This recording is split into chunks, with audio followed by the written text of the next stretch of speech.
নমস্কার। আজ আমাদের একটা বান্ধবীর হচ্ছে বিদায় সম্বর্ধনা বান্ধবীদের তরফ থেকে, মানে হচ্ছে আইবুড়ো ভাত। তো বান্ধবীর বিয়ের আর বেশ কিছুদিন বাকি, তো যার জন্য আমরা তাড়াহুড়োর মধ্যে যতটুকু পেরেছি আয়োজন করার চেষ্টা করেছি। তো আমাদের কিছু বান্ধবীদের মধ্যেই একজন বান্ধবীর বাড়িতে রান্নাবান্নার সমস্ত কিছুর ব্যবস্থা করা হয়েছিল। তো সেরকমই এই দেখো বান্ধবী রান্নাবান্না করতে বসে গেছে। তো আমরা হাতে হাতে একটু জোগাড় করে দিচ্ছিলাম, আর যে যখন যেটা পেরেছে সে তখন সেটাই রান্না করার চেষ্টা করেছে।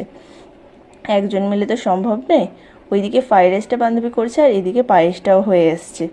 তো এই দেখো রান্না বান্না করতে করতে আমাদের শুরু হয়ে গেছে ইয়ার্কি ঠাট্টা। সব বান্ধবীরা একসঙ্গে থাকবার ইয়ার্কি ঠাট্টা হবে না সেটা কি হয়? আসলে মেয়েদের তো জীবন অস্থায়ী, কিছুদিন শ্বশুর বাড়ি কিছুদিন বাবার বাড়ি। তো জীবনের প্রথমটা তো বাবার বাড়িতে কাটালেও শেষ মুহূর্তটা তো শ্বশুর বাড়িতে কাটাতেই হবে। বান্ধবী যেহেতু চলে যাচ্ছে তার জন্য এই দেখো আমরাও একটু ভিডিও করে রেখে দিচ্ছি যাতে পরে আমাদের সবার স্মৃতিতে থেকে যায়। তো বান্ধবীর একটু বিয়ের আগে তাড়াহুড়ো ছিল, যার জন্য সব ভিডিও করতে পারিনি। তো তাড়াহুড়ো করে সব কিছু সাজিয়ে গুছিয়ে এই দেখো বান্ধবীকে খেতে দিয়ে দিয়েছি। তো কেমন হয়েছে সব কিছু অবশ্যই কমেন্টে জানিও। ভিডিওটা কেমন লাগলো অবশ্যই কিন্তু কমেন্টে জানিও। তো এইদিকে চলছে আমাদের ফটোশ্যুট। তো ফটোশ্যুট করতে বান্ধবী তো ভীষণ লজ্জা পাচ্ছে, আর মাছটা কীভাবে পোজ দেবে সেটাই বুঝতে পারছে না, তাই বান্ধবী ওকে শিখিয়ে দিচ্ছে। তো যাক, বান্ধবী শিখে কিছু ছবি টবি তুলে নিয়েছে, তো পরে তোমাদের সঙ্গে সেগুলো শেয়ার করব। ভিডিও কেমন হলো অবশ্যই কমেন্টে জানিও।